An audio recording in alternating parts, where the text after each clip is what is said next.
Hi friends, welcome to SK education hub. So friends, today topic వచ్చి APTSA 25 సంబంధించి social subject సంబంధించి very very important bits friends. అవి కూడా హిస్టరీకి సంబంధించి. So new text book సంబంధించి 9th 10th అలాగే 8th సంబంధించి అయితే ఓవరాల్గా ఇవ్వడం జరిగింది. సో రీసెంట్లీ కొన్ని వార్తాపత్రికలకు సంబంధించి ఇంపార్టెంట్ బిట్స్ కొన్ని తీసుకొని సొంతంగా ప్రిపేర్ చేయడం జరిగింది ఫ్రెండ్స్. సో మరి స్కూల్ అసిస్టెంట్ అలాగే ఎస్జిటి మిత్రులు కూడా ఉపయోగపడుతున్న ఉద్దేశంతో వీడియో రూపంలో మీకు పెట్టడం జరుగుతుంది. మరి నేను పెట్టే కంటెంట్ కనుక మీకు నచ్చినట్లయితే ప్లీజ్ మీ యొక్క అభిప్రాయాన్ని తెలియజేయండి. అలాగే లైక్ అండ్ షేర్. ఇంకెవరికైనా 3rd నుంచి 10th వరకు సోషల్ అండ్ సైన్స్ పీడిఎఫ్ ఫార్మాట్లో ఎవరికైనా కంటెంట్ టెక్స్ట్ బుక్ కంటెంట్ కావాలంటే డిస్క్రిప్షన్ నెంబర్కి కాంటాక్ట్ అవ్వండి ఫ్రెండ్స్. ఇంకా లేట్ చేయకుండా టాపిక్ వెళ్ళిపోదాం. సో ఫ్రెండ్స్, ఇక్కడ డోనాటెల్లాకు సంబంధించింది అడిగాడు. సో బిట్ ఎలా ఇస్తారంటే కింది వాటిలో డోనాటెల్లాకు సంబంధించినది లేదా సంబంధించి చెప్పేసి వాడికి ఇచ్చిన అన్ని అతనికి సంబంధించి మొత్తం ఇచ్చేసి అందులో ఒకటి కాంది కానీ ఒకటి అయింది కానీ ఇస్తాడు ఫ్రెండ్స్. సో చూడండి, అందుకు అతనికి సంబంధించి మొత్తం వివరాలు ఇక్కడ ఇవ్వడం జరిగింది. ఆయన ఫ్లోరెన్స్ ను చెందినవారండి డోనాటెల్లా. గట్టమెలట అశ్వక విగ్రహాన్ని రూపొందించాడు. గట్టమెలట విగ్రహాన్ని కాంస్యంతో చేశాడు. ఇవి ఆయనకు సంబంధించిన విషయాలు ఇవి. సో ఈ 3 ఇచ్చి ఇంకోటి కాందోటి ఇస్తాడు. ఇచ్చేసి కింది వాటిలో డోనాటెల్లా సంబంధించి కాంది ఏదని చెప్పి బిట్ రూపంలో అడిగే అవకాశం ఉంటుంది. మనకు కొంచెం కన్ఫ్యూజ్ అయ్యే అవకాశం ఉంటుందని చెప్పి టోటల్ గా ఆయన సంబంధించిన విషయం మనం తెలుసుకుంటే ఆయన సంబంధించిన మనము సింపుల్ గా ఐడెంటిఫై చేయవచ్చు. నెక్స్ట్ చూడండి ఫ్రెండ్స్, మైకలాంజోకి సంబంధించినవి అడిగాడు. మైకలాంజో అంటే పైటా శిల్పం, అలాగే సెయింట్ పీటర్స్ చర్చిపై గుండ్రటి పైకప్పు నిర్మించారు ఈయనే. డేవిడ్ శిల్పం కూడా ఈయనే మైకలాంజో సంబంధించినదే. నెక్స్ట్ లియోనార్డ్ సంబంధించి చూడండి, మోనాలిసా చిత్రం వేసింది ఈయనే లియోనార్డ్. అలాగే ది లాస్ట్ సిప్పర్ చిత్రం, అలాగే ఫ్లయింగ్ మిషన్, ఈ 3 కూడా లియోనార్డ్ సంబంధించిన విషయాలు. నెక్స్ట్ చూడండి, ప్రార్థించే చేతులు అనే పేరుతో చిత్రాన్ని వేసింది ఎవరంటే డ్యూరర్ అండి. Direct bit. ప్రార్థించే చేతులు అనే పేరుతో చిత్రాన్ని వేసింది ఎవరు కింది వాటిని అడుగుతాడు. ఇవన్నీ కూడా న్యూ సిలబస్ అండి. సో ఓల్డ్ టెక్స్ట్ బుక్స్ అయితే ఇవి బిట్స్ ఉండవు. సో నాకు తెలిసి మ్యాక్సిమం మనం పదే చెప్తాను, న్యూ టెక్స్ట్ బుక్స్ ప్రామాణికంగా తీసుకోవాలి. ఎందుకంటే ఆల్రెడీ మనం ఇప్పుడు 2025కి వచ్చాం. సో వాడు 2024 సిలబస్ అని మెన్షన్ చేసినప్పటికీ అప్డేటెడ్ సిలబస్ అయితే మ్యాక్సిమం మనకి చూసుకోవాలి. ఎందుకంటే రేపు పొద్దున మనం టీచర్స్ గా అయ్యేటప్పుడు కూడా మనం ఓల్డ్ సిలబస్ అనేది మనం బోధించిన అవసరం ఉండదు కనుక దాన్ని ప్రామాణికంగా తీసుకుని మనకి ప్రస్తుతం గవర్నమెంట్ పరంగా స్కూల్స్ లో ఏ టెక్స్ట్ బుక్స్ అయితే అందుబాటులో ఉన్నాయో అవే మనం ప్రామాణికం కనుక ఆ విధంగా ముందుగా చూసుకుంటే మంచి. ఇంకా సబ్జెక్ట్ పరంగా మనకి ఎడ్యుకేషన్ అనేది ఎంత నేర్చుకున్నా అది తక్కువ అవుతుంది కనుక ఓల్డ్ టెక్స్ట్ బుక్స్ ఒకసారి చూసుకుంటే ప్రాబ్లం లేదు. సో రీసెంట్ గా నేను కొన్ని వార్తాపత్రికలు ఇంపార్టెంట్ వార్తాపత్రికలు బిట్స్ చూసేటప్పటికైతే హిస్టరీ అలాగే ఎక్కువ హిస్టరీ అలాగే భౌగోళిక శాస్త్రం పాలిటిక్స్ సంబంధించి న్యూ టెక్స్ట్ బుక్స్ ప్రామాణికంగా వాటి బిట్స్ తయారు చేస్తున్నారు. ఫ్రెంచ్ విప్లవం కానీ అలాగే హిస్టరీకి సంబంధించి కానీ అటువంటివి. ఓకేనా. నెక్స్ట్ చూడండి, సొసైటీ ఆఫ్ జీసస్ అనే బుక్ స్థాపించింది ఎవరంటే ఇగ్నీషియా లయోలా అండి. నెక్స్ట్ స్పెయిన్ సాంస్కృతిక పునర్జీవనానికి ఆద్యుడు ఎవరంటే సర్వెంటేస్ అండి. నెక్స్ట్ బొకాసియా రచించిన గ్రంథాల్లో మానసిక శాస్త్రం సంబంధించింది ఏది అంటాడండి పియామెట్టా. బిట్.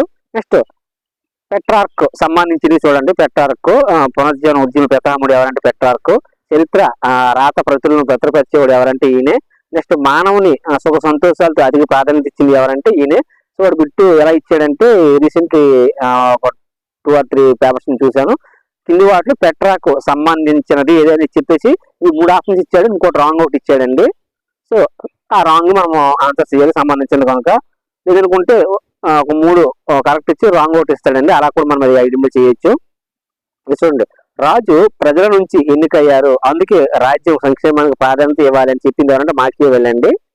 నెక్స్ట్ మానవతావాదం మతపరమైనది కాదు, అది సాంఘిక వ్యక్తి నైపుణ్యాలకు చెందినది అని చెప్పింది ఎవరంటే శిశుడు అండి. నెక్స్ట్ మానవతావాదం ఉద్దేశం ఏంటి, అలాగే మానసికంగా శారీరకంగా వ్యక్తిని దృఢపరచడం అంటండి. సో ఏమంటే కింది వాటిలో మానవతావాదం యొక్క ఉద్దేశం ఏది అడుగుతాడండి. సో మానసికంగా శారీరకంగా వ్యక్తిని దృఢపరచడం అనే ఆప్షన్ ఉంటుంది. వీటితో పాటు ఇంకా వేరే ఆప్షన్స్ కూడా ఉండడం జరుగుతుంది. నెక్స్ట్ చూడండి ఫ్రెండ్స్, సాంస్కృతిక పునర్జీవనానికి తొలి కేంద్రం ఏది? ఆప్షన్ ఏంటంటే ఫ్లారెన్స్ అండి, కరెక్ట్ ఆన్సర్. నెక్స్ట్ జాకబ్ హోప్ట్హార్ట్ ఏ దేశానికి చెందినవాడు అంటే స్విట్జర్లాండ్ అండి. నెక్స్ట్ శరీర నిర్మాణ శాస్త్రం పుస్తకం రాసింది ఎవరు? వెస్సాలియన్ అండి. Direct bit. నెక్స్ట్ బిట్ చూడండి, మార్టిన్ లూథర్ కేథలిక్ చర్చికి వ్యతిరేకంగా ప్రచార ఉద్యమాన్ని ఏ సంవత్సరంలో మొదలు పెట్టారు? 1517 అండి. ఇది మనం రీసెంట్లీ న్యూ 10th క్లాస్ సంబంధించి మనము హిస్టరీ ఎవరైనా చూసుకుంటే మనం పెట్టిన పీడిఎఫ్ కనిపిస్తుంది ఈ బిట్టు. నెక్స్ట్ మత గురువులు పాప ప్రక్షాళన కోసం వినియోగించిన పద్ధతి ఏది? పాప పరిహార పత్రాలు అమ్మడం అండి. నెక్స్ట్ బిట్ చూడండి, సాహితీ అధ్యయనం వల్ల మహిళలకు ఎలాంటి లాభం గౌరవం లభించకపోయినప్పటికీ ప్రతి ఒక్క మహిళ వీటిని తప్పనిసరిగా చదవాలి అని చెప్పింది ఎవరంటే కాసాండ్రా పెడిల్ అండి. నెక్స్ట్ జాన్ గుటెన్బర్గ్ మొదటిసారిగా మొత్తం యంత్రణపై 150 బైబిల్స్ ముద్రించింది ఎప్పుడంటే 1455 అండి. సో ఇక్కడ 3 బిట్స్ కవర్ అవుతాయి. జాన్ గుటెన్బర్గ్ మొదట ముద్రణ యంత్రం కనిపెట్టాడు. ఆయన మొదట కనిపెట్టిన బుక్ ఏంటంటే బైబిల్ అండి.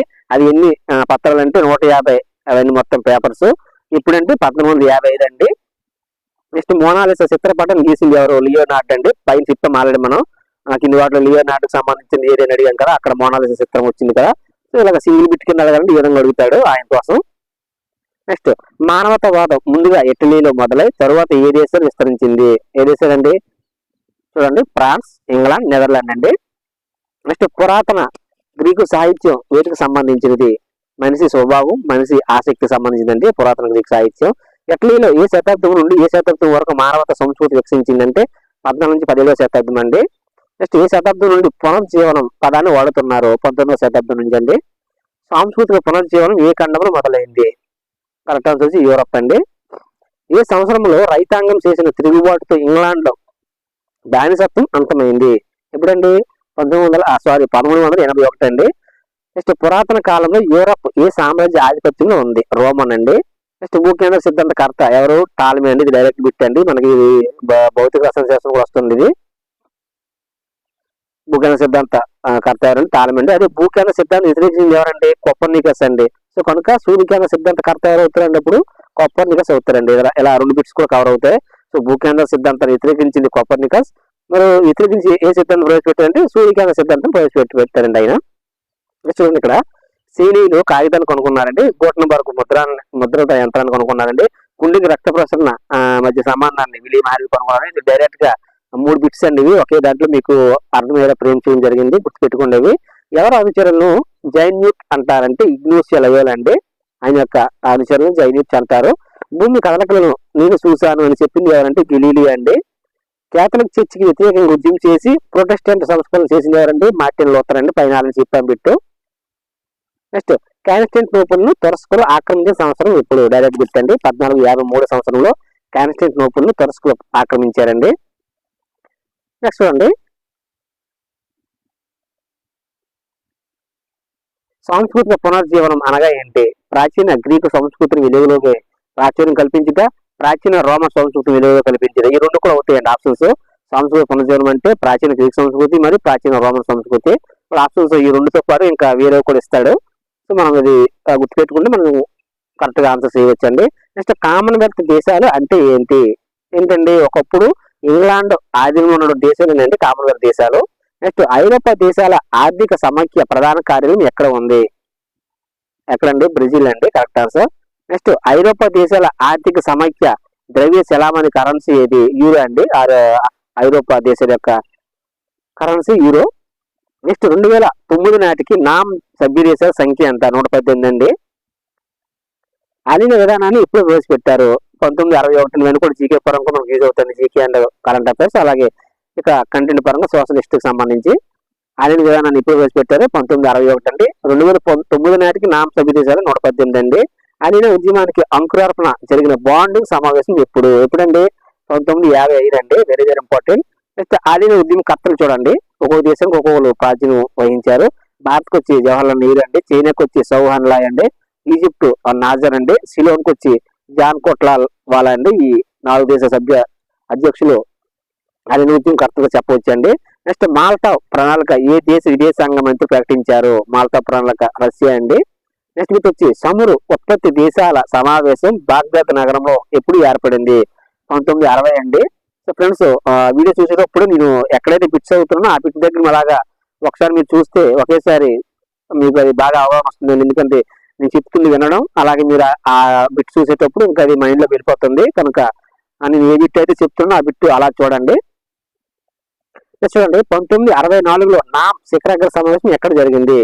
1964 నామ్ శిఖరాగ్ర సమావేశం కైరో అండి. ఈజిప్ట్ రాజధాని కైరోలో జరిగింది. నెక్స్ట్ నాట్ ఎప్పుడు స్థాపించారండి? 1948 అండి. నాట్ అనేది. నెక్స్ట్ బ్రసెల్స్ సంధి జరిగిన సంవత్సరం ఎప్పుడు? 1940 అండి, సేమ్ ఒకే ఇయర్. నెక్స్ట్ యూరోప్ లో కమ్యూనిజం పెరుగుదలను అరికట్టడానికి రూపొందించిన ప్రణాళిక ఏది? మార్షల్ ప్రణాళిక అండి, వెరీ వెరీ ఇంపార్టెంట్. యూరోప్ లో కమ్యూనిజం పెరుగుదలను అరికట్టడానికి రూపొందించిన ప్రణాళిక ఏదంటే మార్షల్ ప్రణాళిక అండి. నెక్స్ట్ యుఎన్ అంగాలండి, ఐక్యరాజ్య సమితి. ఖచ్చితంగా బిట్ వచ్చే అవకాశం ఉందండి ఈ టాపిక్ నుంచి అయితే. జీకే పరంగా ఐక్యరాజ్య సమితికి సంబంధించి మొత్తం తెలుసుకోవాలండి. సో ఇంపార్టెంట్ సచివాలయం, 2 అంతర్జాతీయ న్యాయస్థానం, 3 భద్రతా మండలి అండి. ఈ 3 అంగాలు ఇంపార్టెంట్. నెక్స్ట్ భద్రతా మండలిలో శాశ్వత తాత్కాలిక సభ్యుల సంఖ్య ఎంత అండి? శాశ్వత సభ్యులు వచ్చి 5 అండి, తాత్కాలిక సభ్యులు వచ్చి 10 అండి, గుర్తుపెట్టుకోవాలి. అలాగే ఐక్యరాజ్య సమితి రోజువారీ కార్యక్రమాలు నిర్వహించే అంగం ఏది అంటే సచివాలయం అండి. అది డైలీ ఆ విధులు నిర్వహిస్తుంది. నెక్స్ట్ ప్రచ్ఛన్న యుద్ధం ఏ 2 దేశాల మధ్య జరిగింది? ప్రచ్ఛన్న యుద్ధం రష్యా, అమెరికా అండి. నెక్స్ట్ ట్రూమన్ సిద్ధాంతం దేనికి సంబంధించినది?